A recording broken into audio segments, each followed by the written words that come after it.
Əziz hicama sevərlər, hicama haqqında sizə bir məlumat vermək istəyirəm. Hamı elə bilir ki, hicama ildə 2 dəfə olmalıdır. Xeyr, əslində hicama hər fəsildə 1 dəfə olmalıdır. İlin ən faydalı yaz və payız aylarıdır. Yaz və payız aylarında bədəndə qanda bulanıqlıq əmələ gəlir. Ona görə də yaz-payız aylarında daha faydalıdır.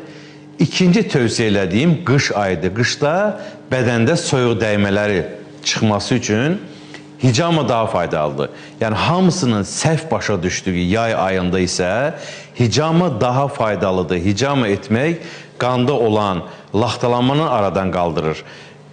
Günəş şüası insanda tərəmə əmələ gətirir. Tərəmə nəticəsində qanda laxtalanma, bədəndə buxarlanma gedir. Qanda laxtalanma əmələ gəlir. Ən çox da insult, infarkt kimi xəstəliklər yayda baş verir. Ona görə də yayda hicama etmək faydalıdır. Sağlamlığını düşünən şəxslər bizə Hicama Sağlıqlı Yaşam Mərkəzinə müraciət edə bilər.